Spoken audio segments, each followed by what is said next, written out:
এই গভীর জঙ্গলে এসেছি কিন্তু আমরা গাছ কালেক্ট করার জন্য, মানে বনসাই ম্যাটেরিয়াল কালেক্ট করার উদ্দেশ্যে।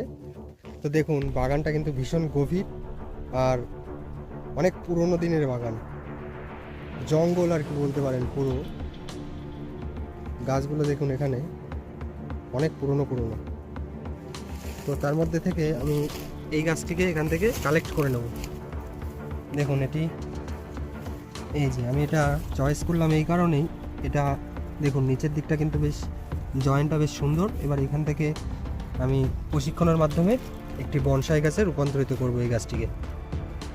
তো গাছটি আমি এখান থেকে তুলে নিয়ে যাব।